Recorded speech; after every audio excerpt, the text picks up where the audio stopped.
आज कबीर जयंती के अवसर पर हम यहाँ बैठे हैं, हमारे अंदर कबीर सोए हुए हैं। यहाँ बैठते हैं तो कबीर पंथी सफेद ड्रेस लगाए हैं, वहाँ पर बीड़ी और सिगरेट पी रहे हैं।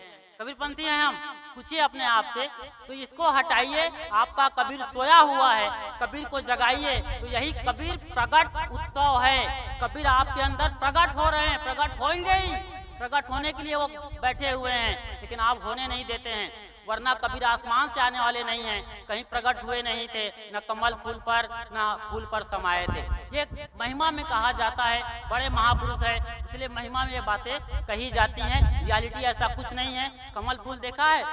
अरे कितना बड़ा होता है, इतना बड़ा, उसमें 4 किलो का बच्चा ठहरेगा जी, 3.5 किलो का। आप विचार तो करिए, गुरु और ग्रंथ का मोतियाबिंद हो गया है आपको।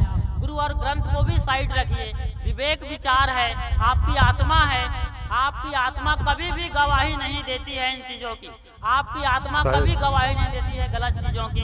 तो गलत चीजों को आप परखिए अपनी आत्मा से।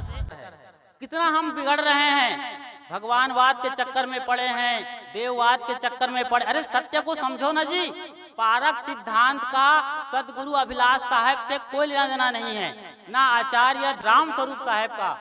ये इन दोनों तीनों जगह से पारक सिद्धांत का कोई लेना देना नहीं है, दूर दूर तक का कोई कनेक्शन नहीं है। पारक सिद्धांत आपकी चेतना का नाम है। जब आप सत्य को ज्यों का त्यों देखते हैं, कोई भी घटना घटती है उसको आंख खोल करके जब देखते हैं, बिना किसी फिल्टर के, जो घटना जैसी है उसको देखिए।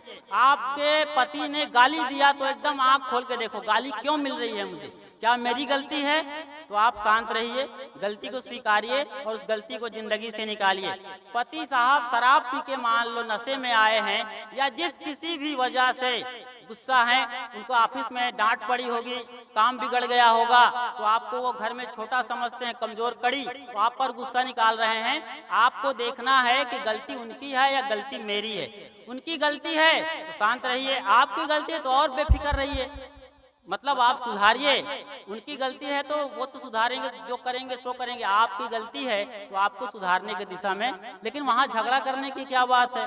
तो इस तरीके से जब आप घटनाओं को देखते हैं, समस्याओं को देखते हैं, तब सही दिशा में जाते हैं। जितने भी मत मजहब और परंपरा है हिंदुस्तान के अंदर, सभी मत मजहब और परंपरा के सुप्रीम पावर हैं, गॉड और लॉर्ड हैं, ईश्वर और भगवान हैं, परमात्मा और परमेश्वर हैं, और जो और बड़े नाम ले सकते हैं वो सारे कुछ हैं। और उनके जरिए कहा जाता है कि वो सृष्टि के नियामक हैं, पालन करता है।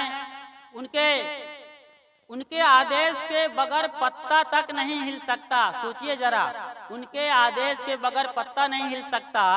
तो वहाँ आपने देखा मुंबई के अंदर ताज होटल में कितने लोगों को पाकिस्तान से आए बंदूकधारियों ने गोलियों से भून डाला था।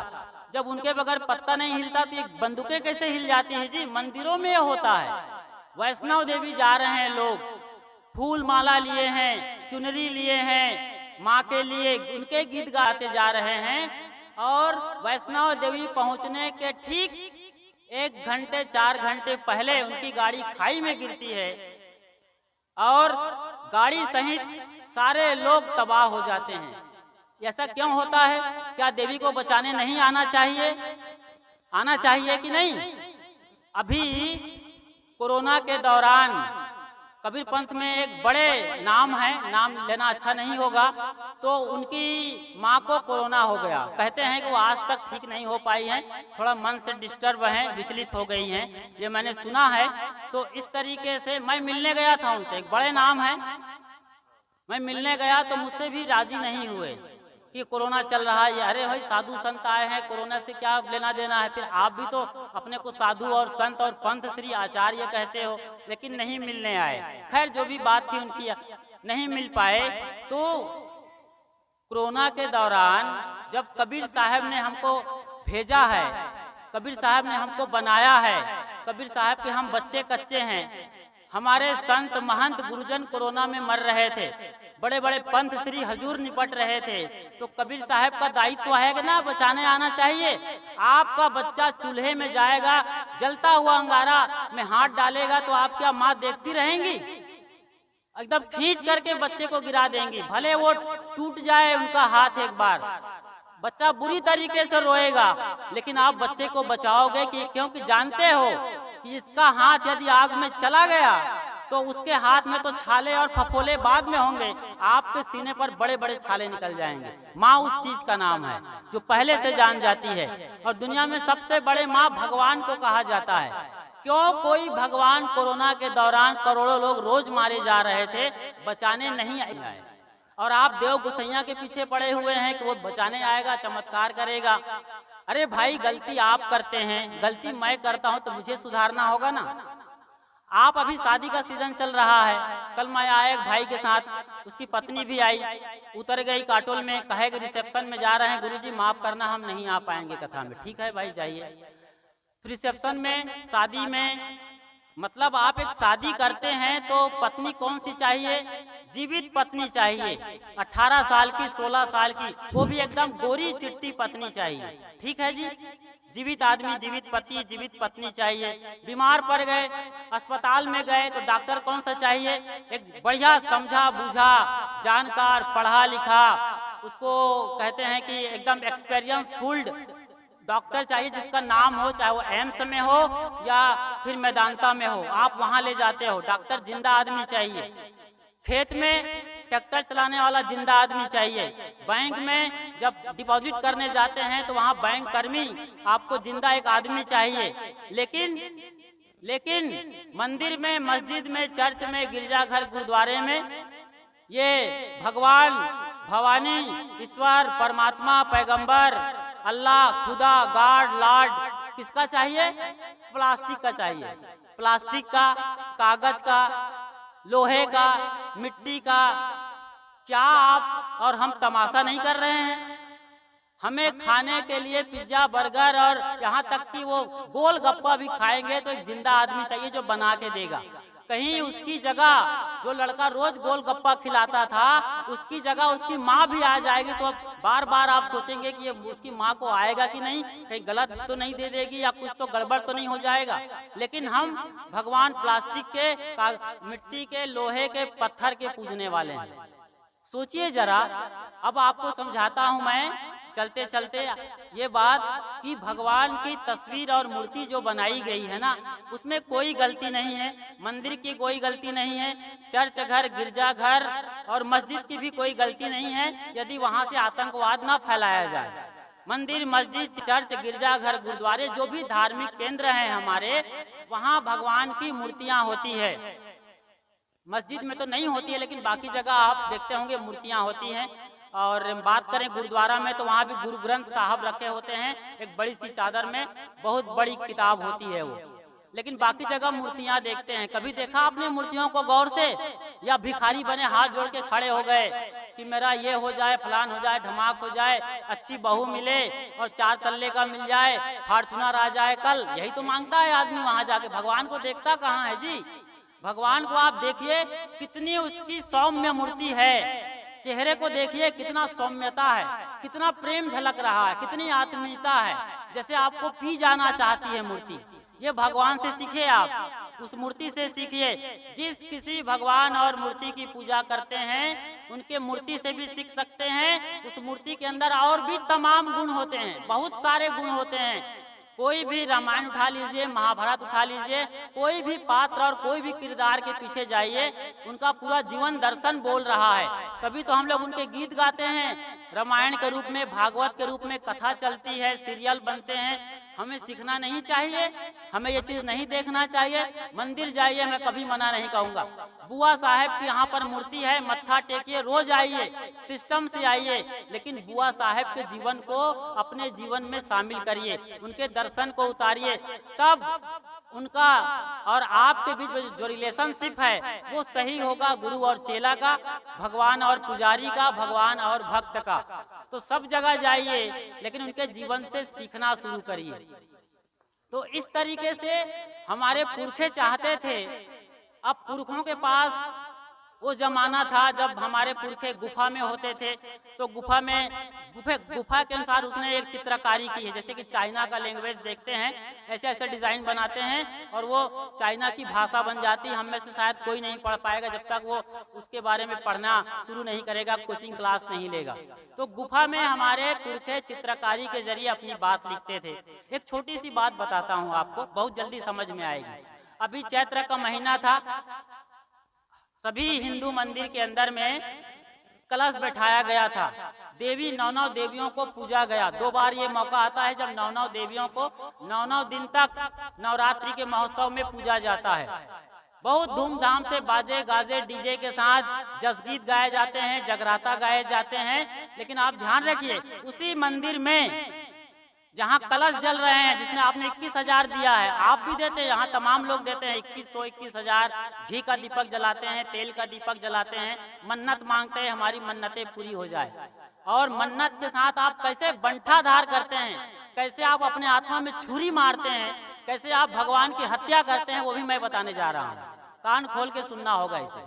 आप भगवान के हत्यारे हैं, आप भगवान से कुछ भी नहीं सीख रहे हैं, उल्टे उनको दफन कर रहे हैं। कैसे? मंदिर में कलश जलते हैं, वहीं पर जवारा बोया जाता है। जवारे समझ रहे हैं?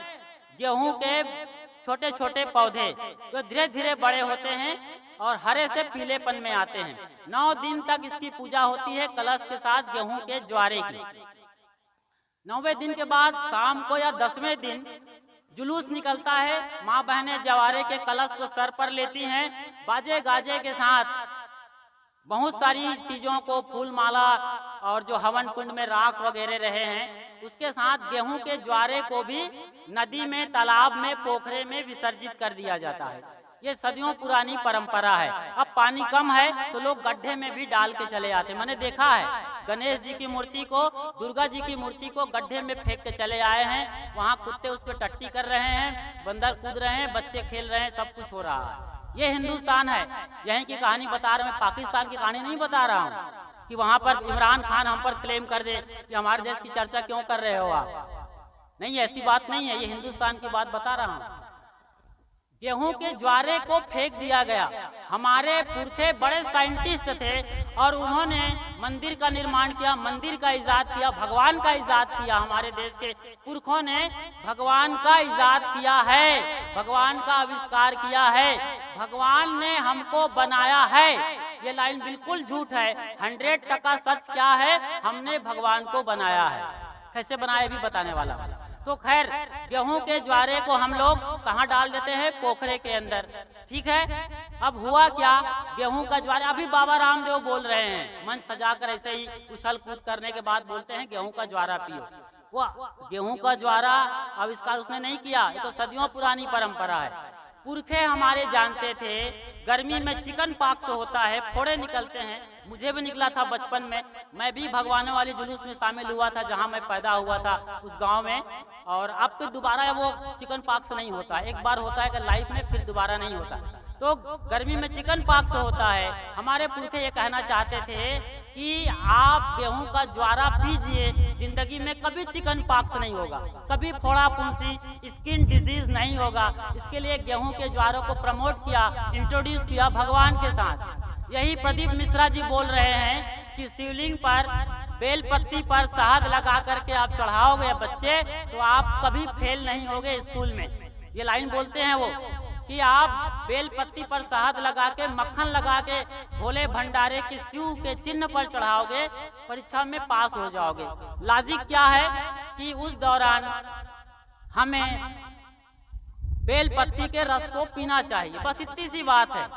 हम नहीं समझे और पूरा हिंदुस्तान इशारों में, प्रतीकों में उलझा हुआ है। जो बताया गया है उदाहरण देकर, उदाहरण तो पकड़ लिया हमने, मंदिर पकड़ लिया, भगवान पकड़ लिया, कलश पकड़ लिया, ज्वारे पकड़ लिया, बेलपत्ती पकड़ लिया, पूजा पद्धति, नाच गान सब पकड़ लिया। लेकिन उस पार जो सत्य है, जैसे कन्हैया को पकड़ लिया, उसकी जयकारा लगा दिए वृंदावन बिहारी लाल की, लेकिन कन्हैया का सच क्या है? वो जिंदा आदमी था अपने जमाने में। उसने अपने भाई की भरी सभा में सोचो 100-100 गालियां सीने पर सहा था। कितना बड़ा कलेजा रहा होगा। हम कहते हैं भगवान थे इसलिए सह गए। भगवान क्यों थे? क्या वहाँ आसमान से आए थे? भगवानों को हमने टांग दिया है कहाँ? आसमान में। हमारा कोई रिलेशनशिप उसके साथ नहीं बनता है, हमारा कोई रिलेशनशिप भगवान के साथ नहीं बनता है जब हम भगवान को टांग देते हैं आसमान में। अब भगवान को आदमी समझो ना, वो भी माँ बाप से आए थे। कबीर साहब के भी माँ बाप थे, नीरू नीमा ने पाला था। उसकी माँ जो भी रही होगी नहीं बता पाई, छोड़ के चली गई तालाब किनारे। नीरू नीमा ने पाला था, कोई अवतार नहीं थे, कबीर साहब प्रकट नहीं लिए थे, ये बात सत्य है। तो मैं ये कहते हुए अब आखिरी लाइन ये बोल के जा रहा हूँ, ये कहना चाहूंगा आपको, आप समझिए इन बातों को कि भगवान तो अपनी जगह सही है। भगवान क्यों है? 100 गालियां बर्दाश्त करते हैं, क्यों है कि ज्वारा खाना सिखाते हैं, बेलपत्ती सिखाते हैं।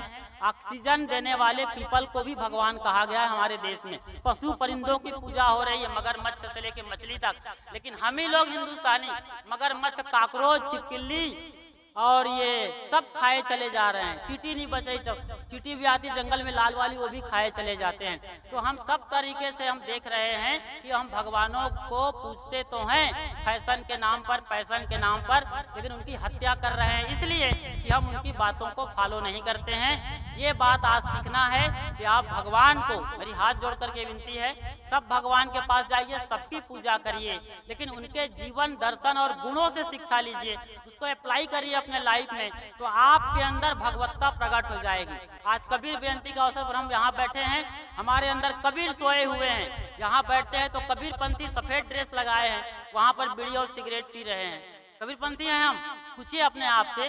तो इसको हटाइए, आपका कबीर सोया हुआ है, कबीर को जगाइए। तो यही कबीर प्रकट उत्सव है। कबीर आपके अंदर प्रकट हो रहे हैं, प्रकट होंगे ही, प्रकट होने के लिए वो बैठे हुए हैं, लेकिन आप होने नहीं देते हैं। वरना कबीर आसमान से आने वाले नहीं हैं, कहीं प्रकट हुए नहीं थे, न कमल फूल पर न फूल पर समाये थे। ये महिमा में कहा जाता है, बड़े महापुरुष है इसलिए महिमा में ये बातें कही जाती हैं। रियलिटी ऐसा कुछ नहीं है। कमल फूल देखा है? अरे कितना बड़ा होता है, इतना बड़ा, उसमें 4 किलो का बच्चा ठहरेगा जी, 3.5 किलो का। आप विचार तो करिए, गुरु और ग्रंथ का मोतियाबिंद हो गया है आपको।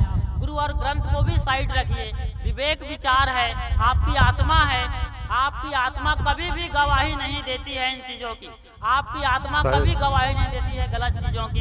तो गलत चीजों को आप परखिए अपनी आत्मा से, और ऐसा आपके अंदर चेतना है, आपके अंदर पावर है। उस परम सत्ता को, सदगुरु जो आपके भीतर बैठे हुए हैं, उस चेतना को मैं प्रणाम करता हूँ। सबके अंदर जो बड़े बुजुर्ग माँ बहनें हैं, यहाँ तक कि जवानों के अंदर, और जवान भाइयों से निवेदन है कि अपना खान पान, रहन सहन, बोली भाषा सुधारिए और सबका भला हो। इन्हीं के साथ बोलिए सदगुरु कबीर साहेब की साहेब बंदगी